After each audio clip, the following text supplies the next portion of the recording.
Crescer diferente em um mundo construído para heterossexuais não foi fácil, mas cada um desenvolveu um mecanismo de defesa para sobreviver. E um dos mais comuns é o de ser bom em tudo.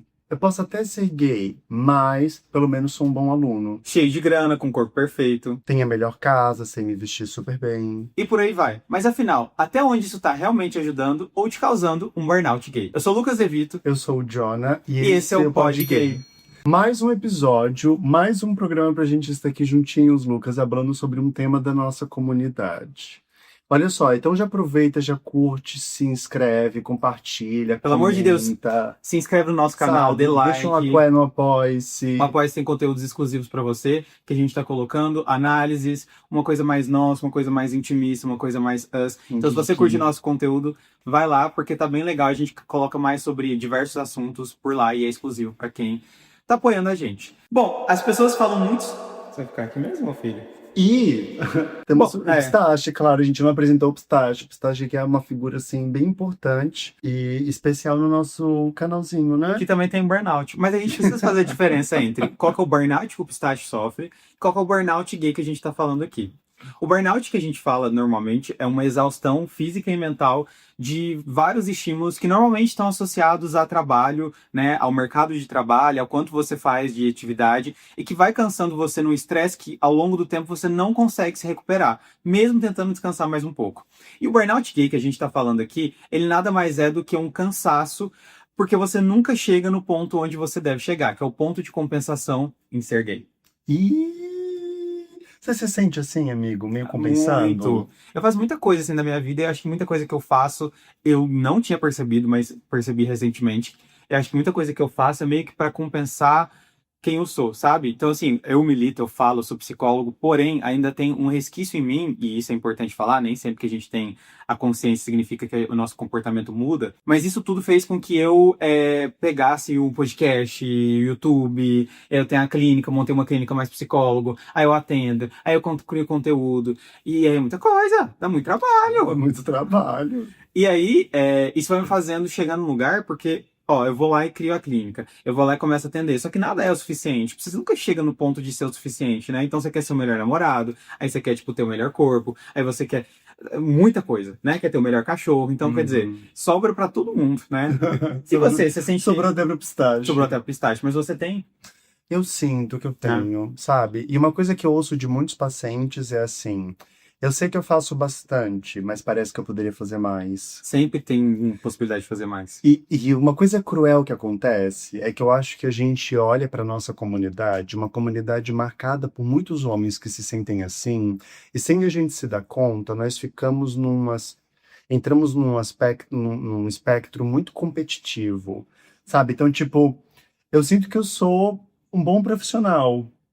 Mas daí, se eu vejo um psicólogo que postou um conteúdo diferente e que viralizou na internet, por exemplo, isso rapidamente me leva para um lugar de questionar a minha competência, sabe? E às vezes é numa frase assim, pequenininha, de uma partezinha minha que simplesmente surge e que me mostra como um cutucão que, olha só, parece que não tá bom o bastante e eu tenho que fazer mais. Mesmo que aquilo que eu já tenha feito seja bom o suficiente, seja muito bom até. É muito louco, né? Porque não é só com o trabalho, com a vida profissional, é com tudo. Tudo, absolutamente tudo. Porque se fosse só a vida profissional, como é para a maioria das pessoas, ok, você chega em casa, pelo menos você tem um pouquinho de descanso, você consegue relaxar sua mente. Só que o homem gay, ele cresce com a sensação de que nada do que ele faz é suficiente, que ele tá sempre no ponto negativo. Não é nem que ele sai do zero, é que ele sai do negativo. Isso faz com que a gente se entupa de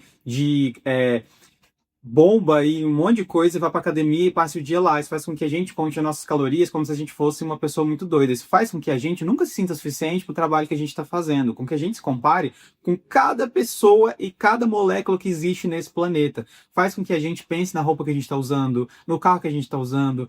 Faz também com que a gente comece a ver as viagens das pessoas e pensar, por que eu também não tô viajando? Por que eu não tô lá? E aí é o tempo inteiro de, meu Deus, parece que nada do que eu faço é suficiente. Uma forma de falar sobre isso e perceber que não é só sobre o trabalho que a gente está falando sobre esse burnout, e por isso que ele é tão complicado, é que ele por exemplo, no Ano Novo, a galera, tipo, tem muitos gays que vão pro Rio de Janeiro, por exemplo. Eu tava lá.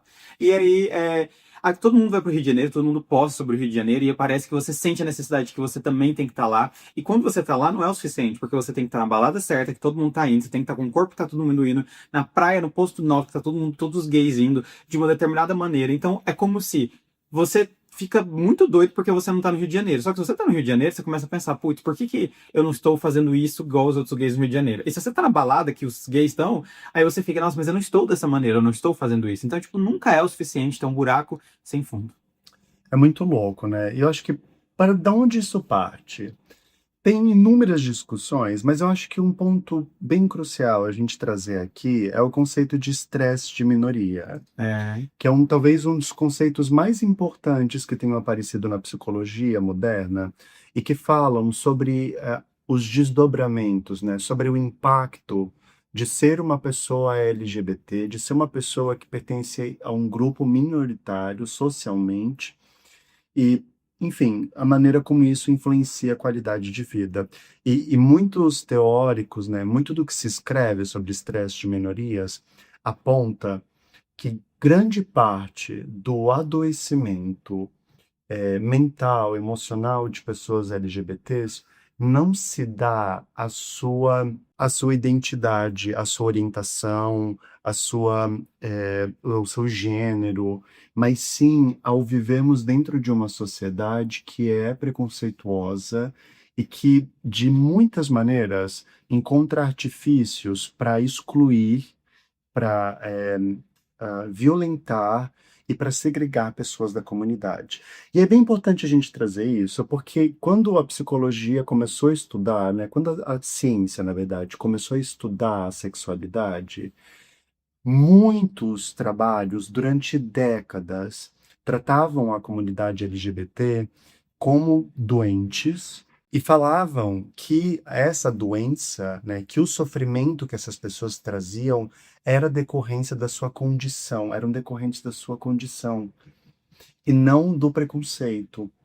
Então, quando a gente traz o conceito de estresse de minoria, eu acho que a psicologia, a saúde mental, como né, psiquiatria, a sociologia e etc., ganha um novo roupante de colocar o centro do problema no preconceito e não nas pessoas. E isso é um ponto bem importante, né, Lucas? Porque, assim, durante uma boa parte das nossas vidas, nós passamos acreditando que o problema está com a gente, que eu tenho que fazer mais.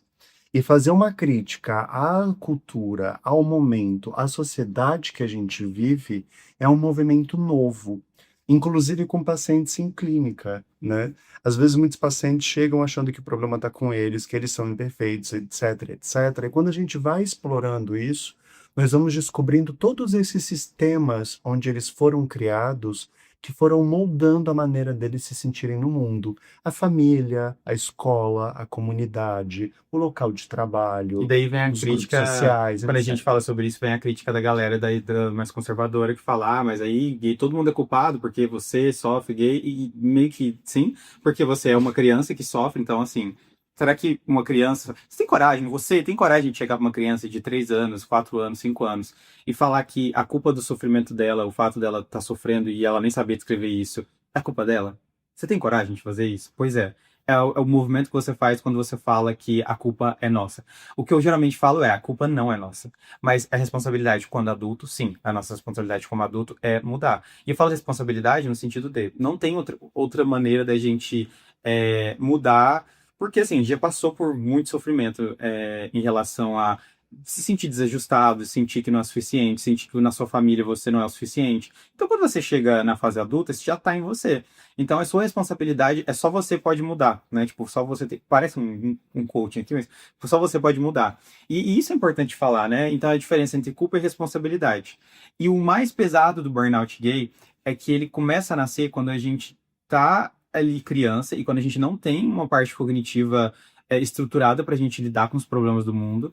E quando a gente tem os nossos 12 até 15 anos de idade, é quando começa a ficar muito mais visível esses sinais, sabe? Que é quando você começa a sentir que você não está dando conta de ir pra escola e se ajustar com aquelas pessoas, quando dentro da família você sente que você tá deixando escapar, entre aspas, sobre a sua sexualidade, quando você não tá conseguindo performar muito bem, quando as pessoas à sua volta, resumindo, elas não estão satisfeitas com a sua performance da maneira que você é. Então, ou você, tipo, é o que chama atenção demais, porque você tenta ser muito legal para disfarçar o ser gay, ou você, tipo, é muito no seu canto e aí para você se defender e as pessoas em volta acham que você tá apático e você não gosta delas, ou você, tipo, é gay demais, né? Que aí você tenta ser mais espontâneo e as pessoas não gostam de quem você é. De qualquer maneira, é como se a gente não se ajustasse. E aí vem os primeiros sinais desse burnout, porque pô, eu tô ali um tempão tentando, a vida inteira tentando disfarçar e eu sinto que eu não estou conseguindo. Então, o que que você faz?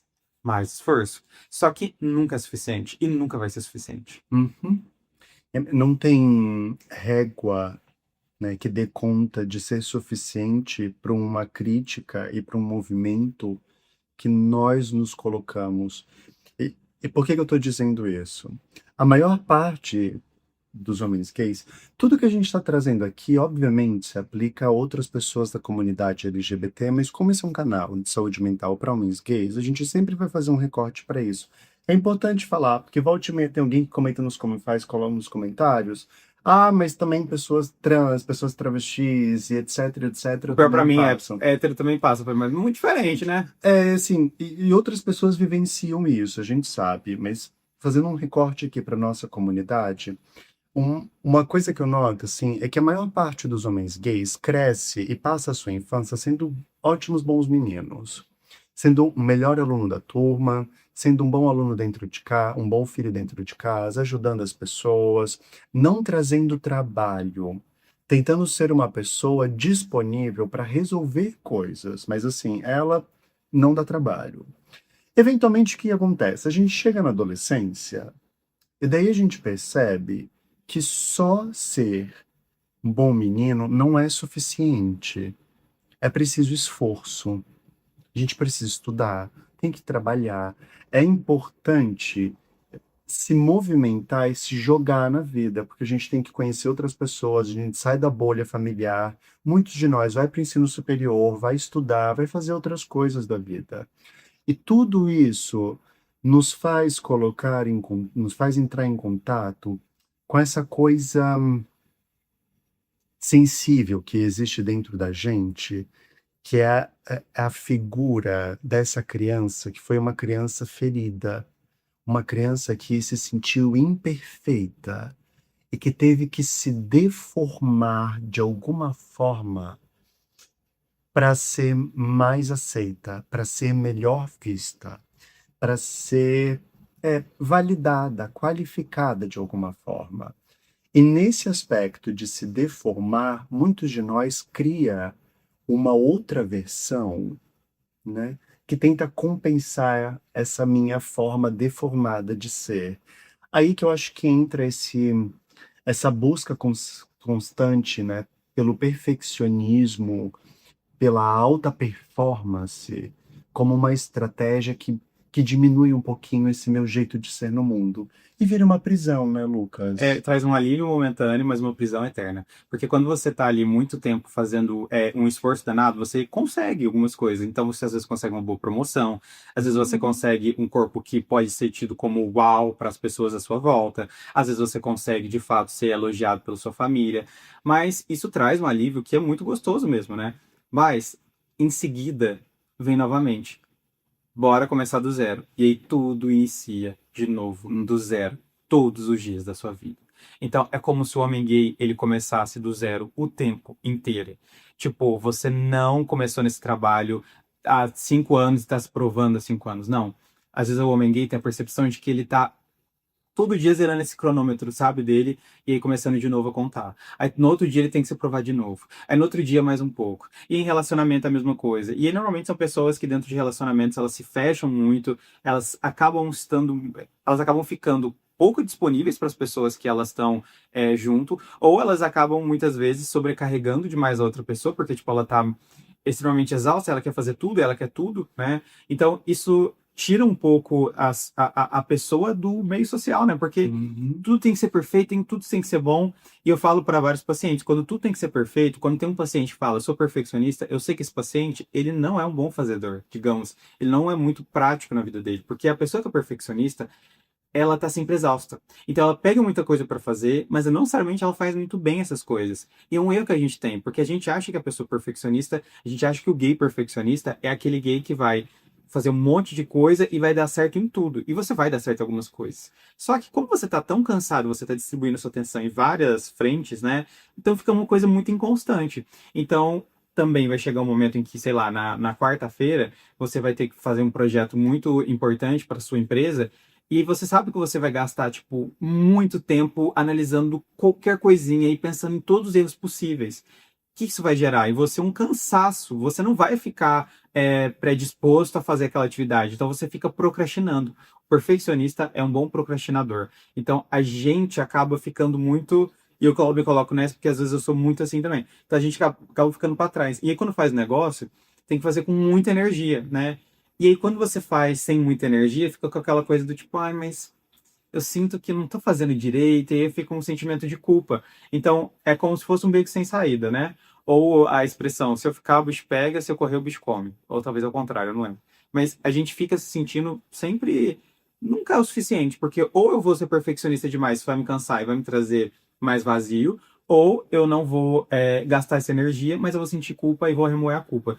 Muito bom ser gay, gente, é muito bom. Eu recomendo a todo mundo que escolhe, né, ser gay, como algumas pessoas falam. Rapaz, eu me senti tão contemplado nessa tua fala que eu fiquei aqui até nervoso. Você ficou, né? Eu descobri que eu fiquei e o bicho me comeu e eu comi ele. Virou uma grande suruba de comida. Quem se come. E daí eu quero que para você, então, agora aproveite e coloque nos seus comentários. Você se sente assim? Você é um gay perfeccionista? Você é um gay que sente que tem que fazer melhor tudo que é E possível? conta, o que que você faz geralmente que você percebe que não é tão saudável assim? Que é trabalho, é relacionamento, é corpo, é tudo ao mesmo tempo. É muito louco, né? Porque pelo excesso de performance, a gente se joga em lugares absurdos, né? O que tem de gente, por exemplo, tomando remédio de TDAH, venvância da vida aí, para poder estudar, para poder trabalhar, Sem sabe? receita, né?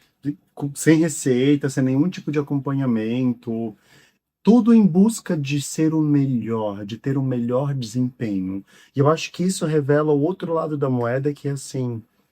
Se de um por um lado eu preciso ser o melhor em tudo, ou preciso ser muito bom em tudo que eu faço, o que acontece quando eu erro? E aí vem o. Quando a gente é adulto, isso vira o. Acho que o abismo do erro. Eu falo abismo do erro porque a gente não sabe exatamente o que que vai acontecer. A gente só tem medo. Você nunca sabe Uhum. do que você tem medo. Então, o gay, ele cresce achando que ele tem Que vai ser é, horrível. o gay ele cresce com medo muito grande de alguma coisa acontecer. Então, dele não dar conta, dele não ser o melhor. Só que é um abismo porque ninguém sabe o que, que é esse ruim. Tipo, o que, que é esse dar errado? Então, o gay adulto, ele tá ali, tá, beleza, eu não quero que nada dê errado. Mas aí, o que, que é esse errado?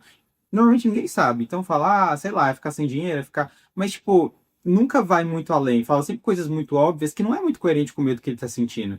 Então, o que que normalmente acontece? É um condicionamento. É um condicionamento porque quando você era mais novo, sim, era um medo muito real. Então era o medo de você ser agredido, era o medo de você não ter os seus pais por perto. E se você é uma criança que não tem os pais por perto, você, tipo, não consegue sobreviver. Então é o medo de você não ser aceito socialmente. O ser humano, ele tem muito desse receio. Só que isso acaba se condicionando. Então isso afeta a autoestima. Eu, Lucas, não sei você, mas eu acredito que a autoestima nem seja o problema inicial disso tudo. É o condicionamento. Então, é o condicionamento de você querer fazer tudo e de ter medo e de ter sempre esse fantasminha atrás de você.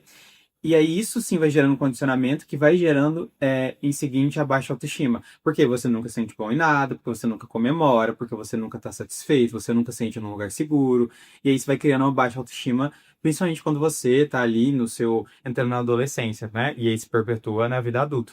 Porque na vida, quando você é adolescente, dependendo do lugar que você tá tudo bem. As pessoas ainda vão passar a mão na cabeça e vão falar, tipo, não, mas quando crescer, você tem, tipo, o imaginário do quando crescer, né? Você tem a esperança do quando você se tornar adulto, e você internamente tem, eu vou ter um príncipe encantado, eu vou ter um trabalho legal, eu não vou mais olhar essas pessoas. Só quando chega a vida adulta, você pode até conquistar isso. Só que você tá olhando para a grama do vizinho, você tá olhando pro seu vizinho, você tá olhando para o medo que você tem de não conseguir pagar as contas, como que você vai envelhecer, se você vai ficar sozinho. Então, tipo assim, nunca nada tá o suficiente. E aí o burnout adulto, ele é muito mais difícil de lidar, porque o burnout gay adulto, ele vai fazendo com que você encare de fato esse abismo o tempo inteiro. Mas nunca é. Eu perguntar, mas beleza, e se você realmente perder o emprego?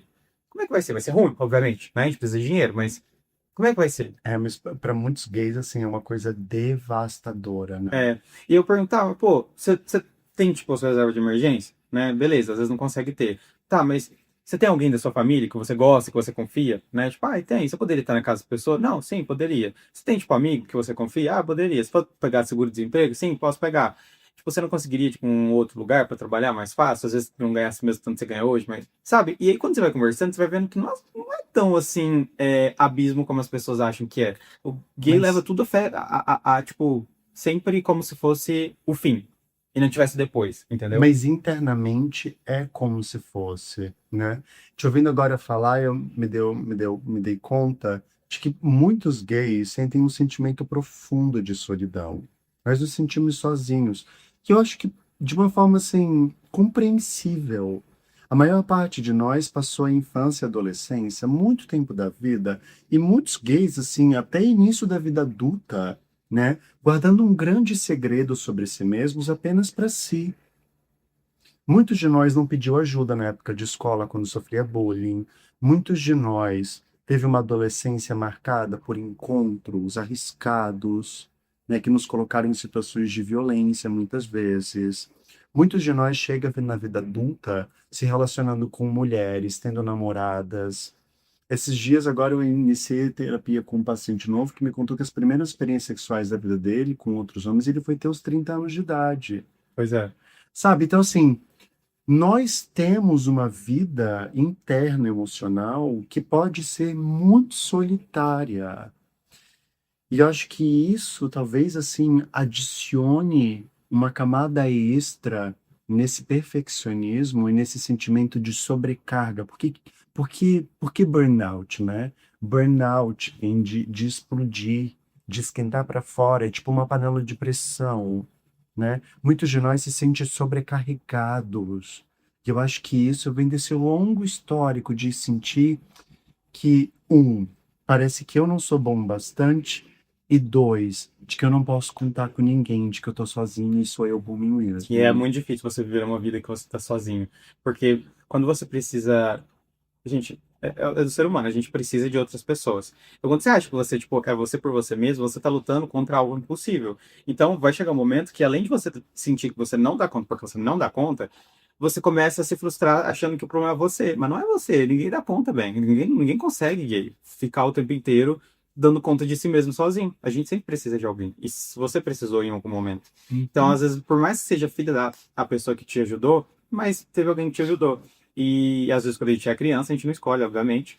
Mas é isso, eu acho que esse é o ponto também. A gente não preocupa tanto em ter desempenhos, mas a gente preocupa muito pouco em criar conexões.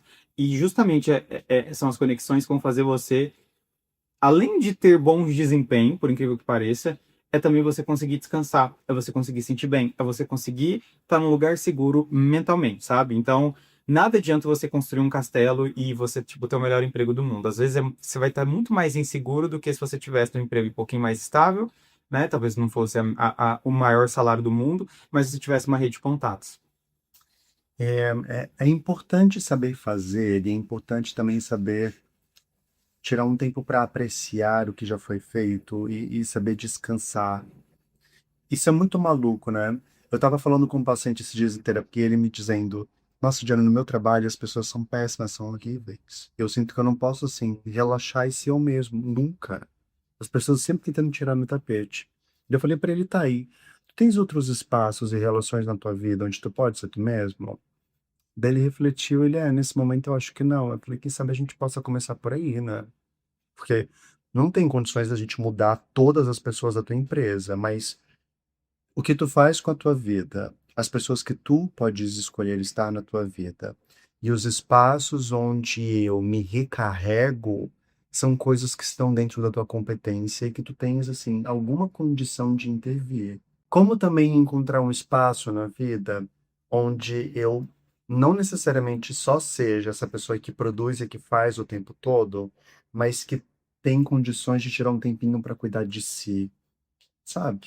Sim. É meio maluco, né? Parece meio óbvio, eu sei disso, mas acredite, para muitas pessoas não é, porque a gente sabe que tem que fazer, mas na prática, não consegue. Quantas vezes você deitou no sofá de casa, por exemplo, porque estava cansado e queria descansar e ficou se sentindo culpado, achando que estava tendo que produzir alguma coisa? Quantas vezes você não queria conversar com alguém, na verdade você ficou ao celular, se comparando a outras pessoas e preferindo olhar o perfil dos outros do que chamar um amigo e falar sobre o que você está sentindo? Também é uma forma. Agora, também é importante a gente colocar tipo, como o burnout gay ele começa a se manifestar tipo, quando a gente é mais novo, né? Eu falo que são em coisas pequenas, que na verdade são muito grandes para uma pessoa que é pra uma criança. Então, eu acho que quando a criança ela começa com seus 6, 7 anos de idade, que ela deveria estar brincando, ela começa preocupada da maneira como ela precisa andar, da maneira como ela precisa falar, do que ela gosta, de como ela demonstra o que ela gosta, de como ela gesticula, quais são os amigos, quais são os esportes que ela gosta. Isso para uma criança de 8 anos de idade é too much. E além disso, você atrapalha o desenvolvimento dela. Então isso começa a gerar em si, né, uma forma de cansaço. E é aquilo que eu falei. Com 12, 15 anos, isso começa a aparecer quando você sente que as pessoas já estão insatisfeitas com você. E aí, na vida adulta, quando você começa a colocar metas objetivas, né? Tipo, de trabalho, de emprego, de cor, blá, blá, blá, blá, e você sempre sente que não tá conseguindo. Você sempre sente que não tá conseguindo porque você tá sempre numa meta irrealista, né? Tipo, nunca é o suficiente. Eu falo que é a meta ambulante. E também é importante lembrar quanto que as crianças gays, as crianças viadas, elas sempre sentem que o amor delas é extremamente condicionado. Então, se elas falarem de uma maneira diferente, se elas gostarem de algum desenho diferente, se elas não brincarem com os primos delas, então significa que os pais eles começam não Posso só a perder o não amor, né? pode perder o amor, e eles começam a não proteger mais essa criança, começam a deixá-la de lado, começam a exigir mais essa criança do que a do irmão. Então, a gente aprende muito cedo, o homem gay, que o amor ele é condicionado para nós. Então, como é que você fala assim de um homem gay de 30 anos se entregar para um outro cara que ele está conhecendo ali, sendo que ele não teve isso com o próprio pai, com a própria mãe, com a própria pessoa que criou ele, sabe? Ele teve esse amor totalmente condicionado. Então, por isso que a gente faz críticas às pessoas e aos relacionamentos, como as pessoas estão distantes, mas também é importante lembrar que a gente tem esse background. Diferente de um cara hétero, diferente de uma menina hétero que teve, obviamente, cada um as suas questões, mas que não era tão condicionado o afeto assim quanto era pra gente. Então, assim, a gente às vezes tinha um condicionamento de ter que ser uma criança efetiva, de ter que ter um lugar na família, mas também em relação à nossa própria sexualidade, à nossa própria, tipo, quem a gente é. Então, tipo assim, se os héteros tinham um condicionamento X, a gente tinha X mais Y. Então, isso é muito pesado. Eu fico aqui me lembrando, assim, na minha própria história até, e eu acho que de todos os casos que eu já atendi, isso é muito constante. Esse sentimento de que uma versão minha, na verdade, parece ser desejada por essa família, sabe? Parece que as pessoas não gostam de mim por quem eu sou de verdade, e Né? sim de uma versão minha que eu mostro e que eu montei especialmente para Não quem elas. você é, quem você parece ser. Exato, quem eu pareço ser. E é muito louco, porque daí o que que acontece? A gente vai crescendo ao longo da vida com esse sentimento de que eu só sou bom por aquilo que eu faço, de que as pessoas não gostam de mim de Ou o verdade. filho que eu pareço, né? Tipo, de aparência mesmo. Uhum. E daí, assim, se eu tô num relacionamento, eu não posso falar que eu tô incomodado com meu parceiro, porque eu não quero que ele deixe de gostar de mim, sabe? É. Porque se eu expressar o que eu tô sentindo, que também é algo verdadeiro sobre mim mesmo, vai tirar o amor dele. O meu valor e quem eu sou fica comprometido por conta disso. Que é péssimo, né? Porque muito do que a gente vê, acho que na literatura também é dito, né, é colocado como até um certo tipo de estresse pós-traumático. Já vi textos, né, que tratam isso, que os efeitos da homofobia em homens gays, em pessoas LGBTs no geral, é tido como um tipo de estresse pós-traumático. Ah, É ah. muito doido, né? E, Porque. e sabe o que que eu tava pensando? É até pior pra quem, obviamente é pior pra quem é um homem gay negro, ou quem é um homem gay asiático em Hum, algumas culturas, né? Porque você acaba tendo a questão da sexualidade, que ela é mal vista de uma forma intrínseca, mas também tem a questão da cor da pele, que vai fazer com que você seja mal visto o tempo inteiro, você sofra preconceito o tempo inteiro. Então, o gay, ele camadas, consegue, o né? gay branco, ele consegue esconder. Às vezes não consegue tanto, mas ele consegue camuflar em alguns momentos, ele consegue ter essa passabilidade. O homem negro nem sempre, na verdade, assim, dependendo, por exemplo, no Brasil, na maior parte da cidade, tipo, ele não consegue, obviamente, porque tá ali, tá nítido. Então, isso vai fazendo com que o homem negro ele não se conecte com as pessoas, ele se sinta isolado e ele não consiga se conectar com pessoas que pareçam ele, porque também, obviamente, vai ter o preconceito, né? Porque isso é uma coisa em todas as camadas sociais, a homofobia. Então, pro homem negro, ele cresce ainda mais com essa necessidade de preciso vencer. Porque quando você vê, tipo, a Beyoncé falando sobre isso, né? Tipo, sobre, preciso vencer, ela fala muito no lugar, tipo, do preciso ganhar dinheiro. Eu preciso ganhar dinheiro, eu preciso aparentar, eu preciso ter, tipo, uma lace, sabe? Eu preciso ter, tipo, vestir Gucci, né? E eu entendo o lugar da Beyoncé, é o lugar artístico dela, né? Eu gosto. Mas, ao mesmo tempo, a mensagem que a gente tem do mundo, né? E a mensagem que os homens negros gays têm do mundo é: você precisa vencer no lugar do ter dinheiro, você precisa vencer no lugar do preciso me mostrar. É de nova performance, E né? assim, óbvio, eu tô falando porque eu tenho muitos pacientes negros, né? Então, não é meu local de fala, mas eu sei um pouco do que eles trazem, né, para mim. Então, inclusive, se você é um homem gay negro, comenta aqui, né, para ver se a gente tá falando que faz sentido, né? E para entender também um pouco, porque é interessante ouvir esse lado, esse recorte também. A gente está fazendo uma leitura genérica aqui, porque eu acho que, bom, para adentrar todos os pontos que essas histórias trazem, a gente seria um vídeo muito maior. Acho que a gente precisa falar aí, né, sobre homens gays negros, sobre homens gays com deficiência, e, enfim, vários outros grupos, né, subgrupos dentro da nossa comunidade gay que têm isso agravado de muitas outras formas.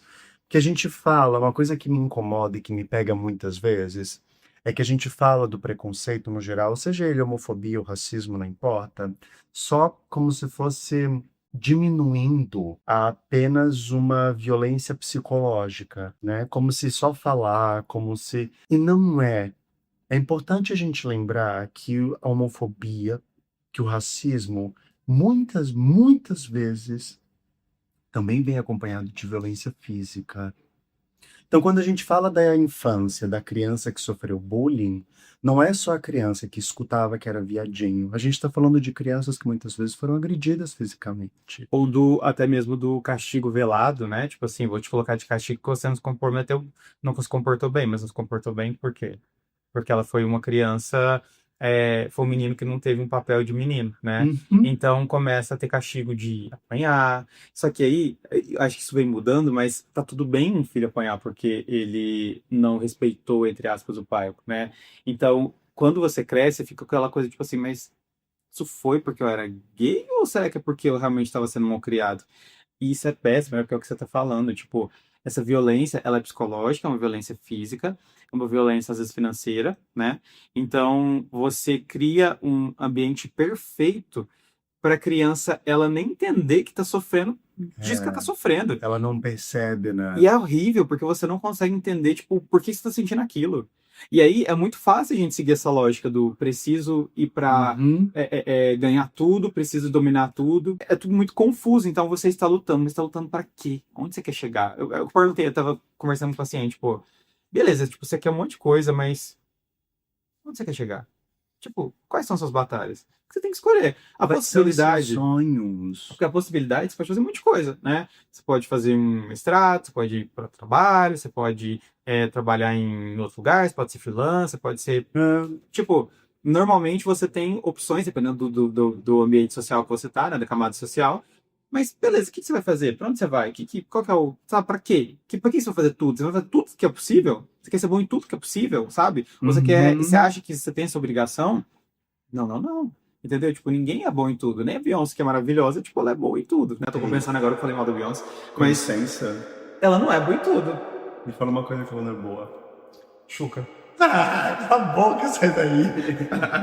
E quem te disse? É um pouco. O cabelo dela ela tá lá belíssimo, É tá? verdade, é verdade, Então é aqui verdade. pra você, ó. Pra quem tava cantando música de Taylor Swift, It's alright, you were dancing through the lightning. Qualquer comentário Se você sobre tá assistindo a Beyoncé gente, é beijo. questionável. E também tem algo que eu percebo que acontece que influencia muitos gays na hora de buscar um emprego ou na hora de buscar uma faculdade, que é justamente nessa necessidade de ser bom demais e ganhar destaque, né? Então tem muitos gays que preferem ganhar destaque de forma velada, tem gays que querem ganhar destaque de forma mais iluminada nos palcos, né? Mas isso acaba influenciando. Então, eu acho que muitos gays são, entre aspas, chamados ou eles são atraídos por profissões que às vezes são tidas e reconhecidas socialmente.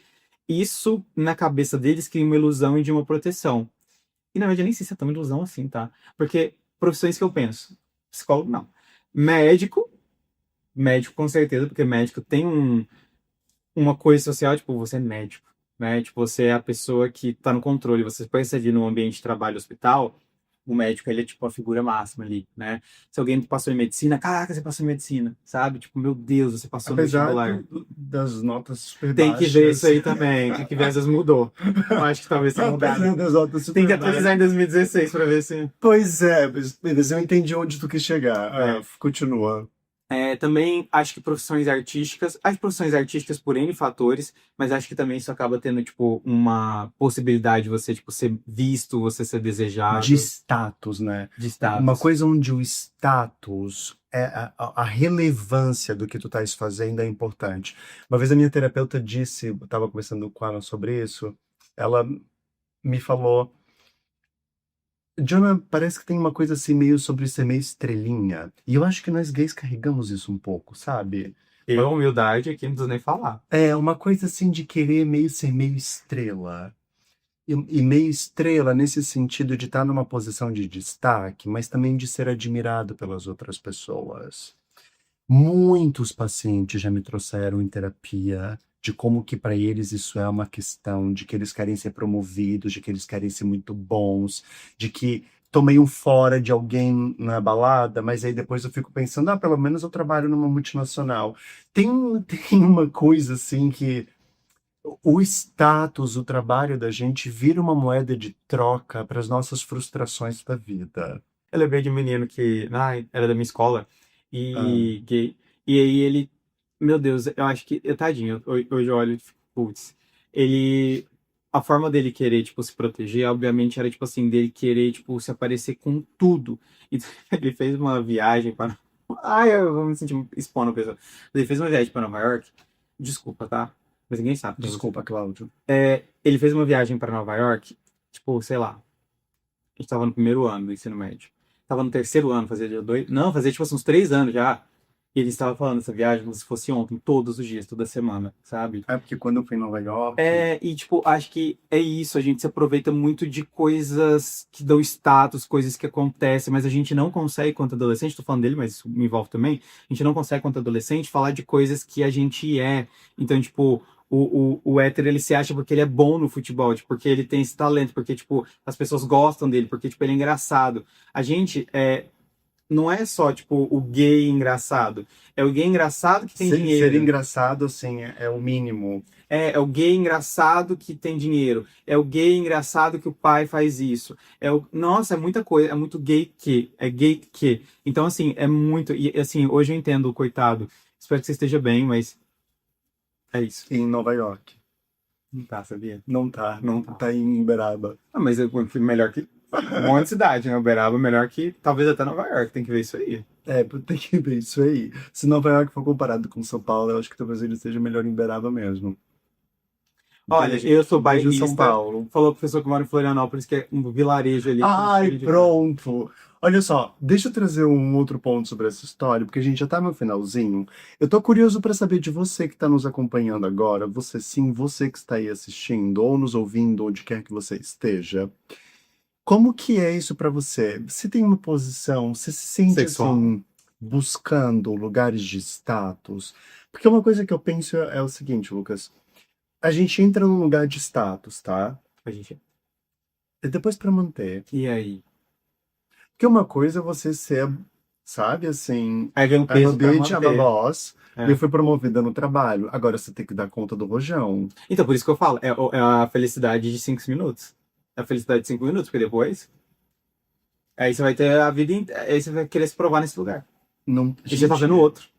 e daí sabe o que que é pior? Como eu já alcancei aquilo antes, parece que se qualquer coisa menos do que isso, né, menor do que isso, revela uma incompetência minha. Eu vejo isso o tempo todo como produtor de conteúdo na internet, sabe? Eu já produzi conteúdos que viralizaram, que foram muito bons. E se hoje eu posto um post, faço um post, qualquer conteúdo que seja, que não tem um alcance bom, é um negócio que me pega, me deixa muito arrasado. Não é porque não teve um bom alcance, mas é porque fica parecendo que eu não fiz um negócio bem o suficiente, sabe? Porque eu já fiz antes, eu sei que eu sou capaz de fazer. Só que assim, a gente tem que entender que nem todo mundo consegue tudo o tempo inteiro. Não, mas isso é um problema deles, eu tenho que conseguir. E na verdade, você É vai viver brincadeira. eternamente frustrado, né? Se você tipo, pensar dessa maneira. Porque assim, é uma armadilha, porque parece bom, né? E quando a gente consegue uma coisinha, a gente acha que vai ser sempre assim, mas não vai, gente. Por isso que eu falo, a gente tem que acostumar com a vida do jeito que é, com momentos legais, com as coisas dando certo, mas a gente tem que entender que a vida também é o espaço pra gente sonhar, né? Assim, pra conquistar, que às vezes é um momento da gente prosperar e vai ter um momento que a gente precisa colher. Nossa, parecendo muito coach, né? Mas, tipo Não, assim, hoje você eu tá tô muito assim. coach. Você tá primeiro só usando palavras em inglês. Como é que é? Breakthrough, mindset. Não falei nada disso. Falou, Mas, é gente, quase. vamos ser sinceros? Ó, eu até me engasguei, o veneno saiu, desculpa. Mas eu tava me lembrando agora de te vendo falar, a minha terapeuta me disse uma coisa que eu achei muito legal. Ela falou assim: não dá pra gente ter tudo na vida. Você pode ter algumas coisas boas, mas algumas. Eu acho que eu posso ser tudo, amigo. Agora tem esse negócio, É, agora mas tem quase de mania agora. você não é Ariana Grande, né? Pra você... I wanna agora? Eu sou a Taylor É. Swift, sou patroa. Pessoal, e quem gostou desse vídeo, compartilha, deixe seu like aqui e siga a gente no Instagram, underline Lucas De Vito no Instagram e no TikTok, meu PC é gay no Instagram e underline pod gay no Instagram também. E se você curtiu e quer ver mais sobre nós, a gente tem aqui o nosso Apoia-se que está na descrição. E toda quinta-feira, às 8 horas da noite, a gente tem vídeo no YouTube e na segunda nas plataformas digitais, às 8 da manhã. Falei tudo pra todo mundo aqui porque já sou suficiente, tá vendo? It's alright. You were dancing through the lightning strikes. É isso. Tchau, tchau.